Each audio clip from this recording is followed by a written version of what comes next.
Hello and welcome to this week's episode of Literary Distraction with me, Hazel Gaynor, and I can't believe we're at week 9. I really started this series when we first went into lockdown, just as a way of keeping connected with you, my readers, and I thought it would be a really nice opportunity to record a short piece about each of my books in the order that they've been published. And I honestly didn't think I would ever get to the end of all the books that I'd written. But with last week's video of Meet Me in Monaco, I have completed my backlist, and here we are, week 9. But all is not lost because I have a new book coming out later this year, and I am so thrilled to have reached this point where I can now talk to you about the new book that's heading to bookshelves later this summer and early in the fall for those of you in North America. I've shown you a little bit and talked a little bit about the book already, but I just thought this would be a lovely opportunity to share a little more of a sneak peek and a bit of an insight with all you lovely people who've been listening to me here in Ireland for the last 9 weeks and leaving such lovely comments on the video as well. So the book, or books, because slightly confusing, the new book has 2 different titles and 2 different covers, depending on where it's being published.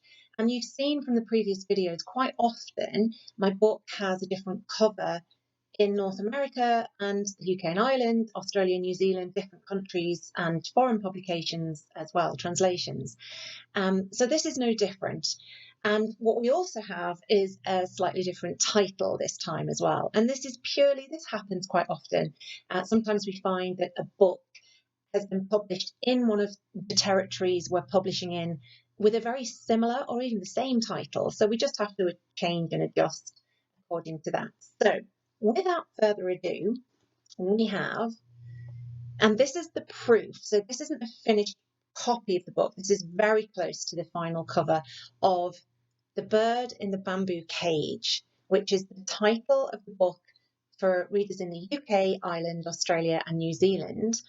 And the book will be published on the 20th of August. So you get to read it first. So very close to the final jacket, but of course we'll have the title on there as well. So that's coming in August. And for readers in North America, the book is called When We Were Young and Brave. And this is the gorgeous cover that my publisher have designed for this version of the book. And this will be available to readers from the 6th of October. So not too much longer to wait.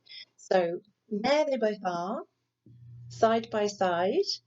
And I love them both. It's always fun to look at different interpretations of the covers for different countries.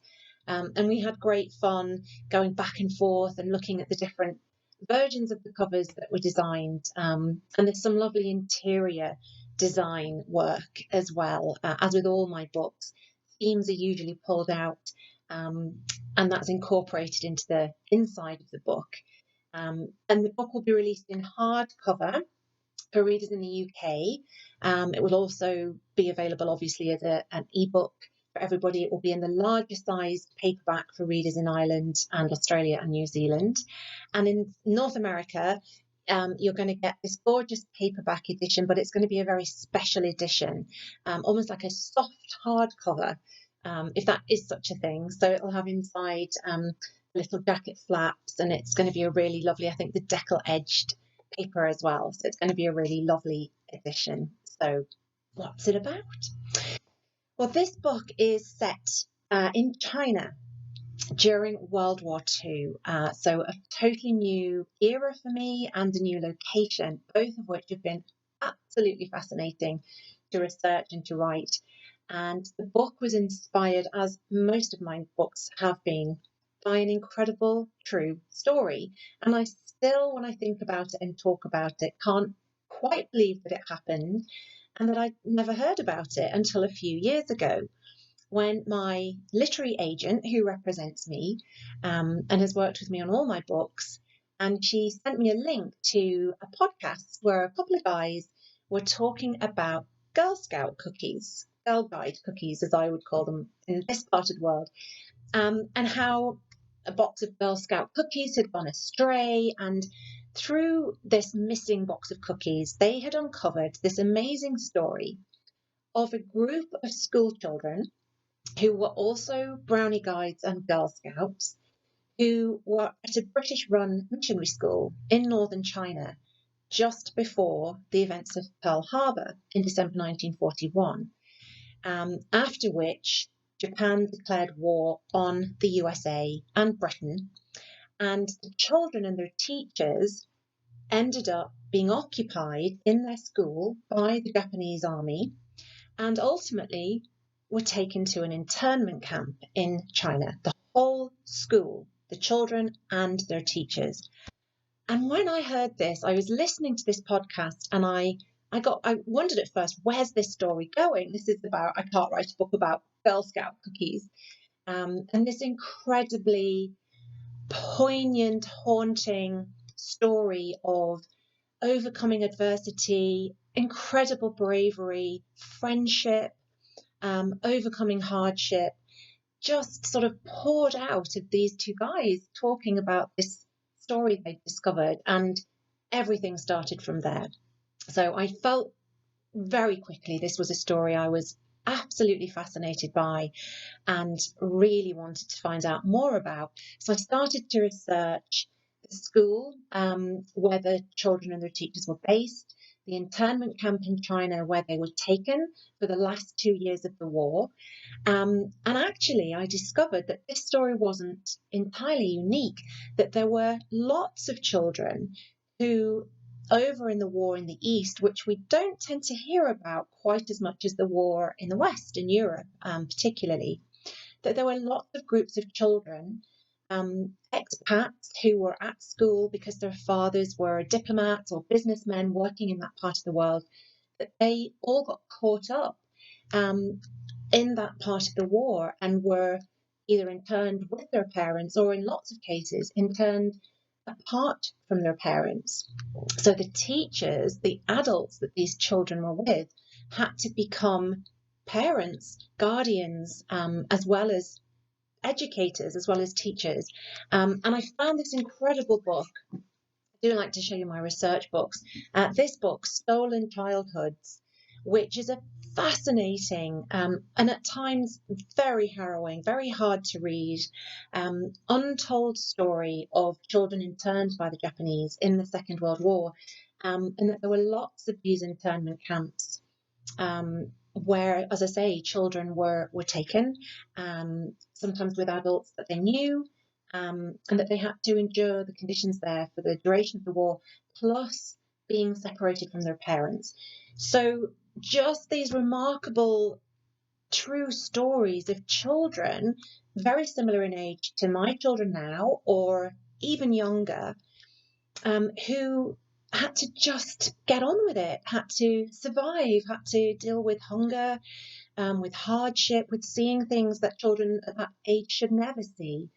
And I just felt this was such an amazing set of circumstances. And again, as a novelist, such an incredible starting point for me to create a fictional cast of characters in that situation. So the setting I have based in the true events and the circumstances I've based in the true events, but I've created fictional characters. I've created a young schoolgirl, Nancy, who is our main narrator alongside her teacher, Elspeth, who is the other main narrator. And the story is told in alternate points of view, because I thought it would be really fascinating and important, actually, to see how these events unfold from the point of view and the worldview of a child and from the point of view of an adult, because obviously they would be exposed to quite different aspects and would see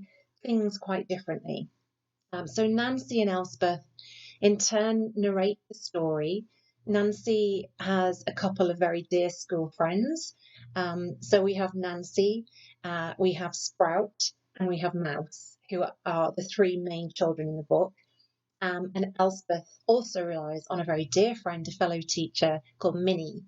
So we hear from them in alternate chapters in the book. And as the story unfolds, we start to see how much they rely on each other, not just the child relying on the teacher, but the teacher also relying on the child. And there's this incredible friendship that develops between Nancy and Elspeth as they go through this unimaginable situation together. So it's been a really interesting book, as I say, for me to research. Totally new era. So I've written about the First World War. I've read an awful lot of World War I and World War II fiction, but I'd never written in that era. And having discovered this, as I say, relatively untold story of the war in the East. So what was happening in China? How did Japan come into play with people like Nancy and her school friends who found themselves very much in the wrong place at the wrong time?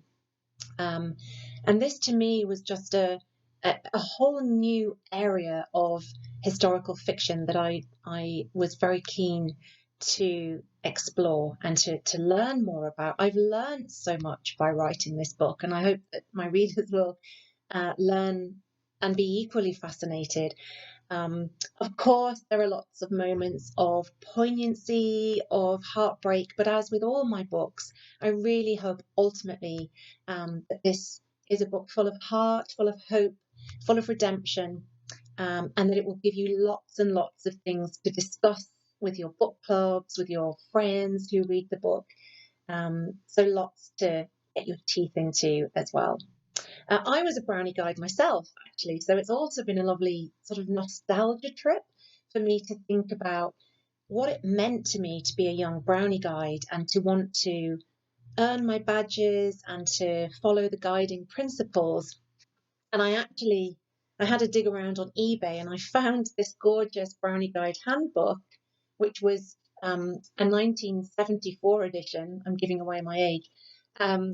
And this was the very handbook I had as a brownie guide. And actually flicking through the pages, it just all felt very real to me. I could very clearly remember being a young girl reading the lessons and the principles of girl guiding. So really nostalgic to remember the songs and the games that we used to play at brownie guides as well.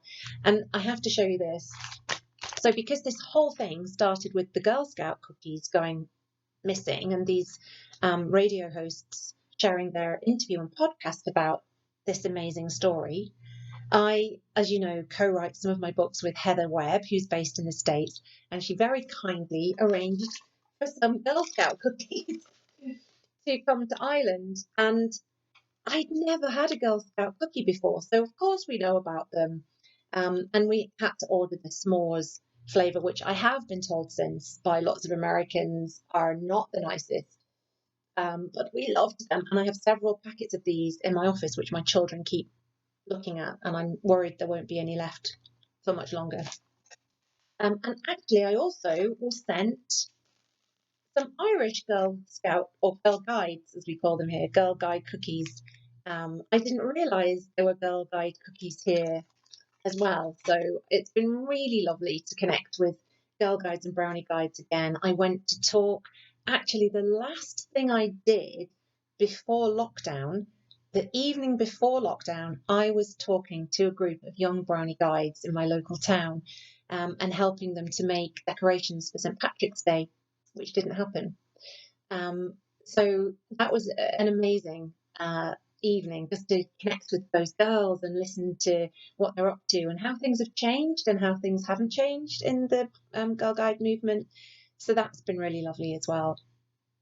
So yeah, I can't wait for readers. It feels like a long time since I had The Lighthouse Keeper's Daughter, and obviously Meet Me in Monaco was out last year, but it has been a couple of years since I've had my own historical novel. So I'm so excited for you all to see and read this. So again, North America, so the USA, Canada, When We Were Young and Brave, and UK, Ireland, Australia, New Zealand, The Bird in the Bamboo Cage. And they are available now to pre-order. I know lots of you like to get organised and pre-order, and I think maybe now more than ever, just something to look forward to. I know still bookshops are maybe slowly starting to open, but it would be fabulous if you were able to support them now by pre-ordering. And I think I've mentioned before, if you do pre-order the book from wherever you are in the world, if you email me proof of that purchase to hazelgainerbooks@gmail.com, when publication date comes around, I'll send a signed bookplate for you to add into the book as well. So I hope that encourages a little bit of pre-ordering, because it really is a lovely way to support the bookshops, particularly at the moment. And I do, of course, have a copy of each to give away this week. So one for readers where this version is going to be published, and one for readers where this version is going to be published. So there's 2 books to give away this week. So leave me a comment below. Any comment. Your comments have been so lovely. I really enjoy reading them all. I really do. So thank you. Leave me a comment and I will pick a winner for one copy of each version of the book. It's all getting very complicated. And I'll connect with you and get them out to you over the next week. So I hope that has given you a little sneak peek into what the book is about, how I came to write it, and how excited I am for you to all read it later this year. And I will, of course, be talking a lot more about the book and sharing more giveaways, sharing more excerpts as we get closer to publication dates. So keep your eyes and ears peeled. But for now, I think this is the end of Literary Distraction. For now, because I will come back. I will definitely come back. I've so enjoyed doing these short videos, and I know from your comments, a lot of you have enjoyed listening to them as well. So let's just say that I'm going for a little break, and I'll be back in a few weeks' time to again start to share more detailed insights into different parts of the book. And there'll be lots of exciting giveaways and competitions leading up to publication date as well. So that is all for now. Thank you so much for joining me for the last 9 weeks, for listening, for engaging. It's fantastic for me to know that you're all still out there and that you're all still reading. And I really look forward to seeing some of you when we can start to connect at events or online, because that's been possibly one of the good things to come out of this, is that we've all found ways of connecting even more, regardless of where we are in the world. So we'll certainly be doing lots of online Facebook Lives, perhaps some Zoom book clubs. So lots of stuff to come as well. So for now, I'd like to say thank you very much, and I will see you all again very soon. Take care, stay safe. Thank you. Bye-bye.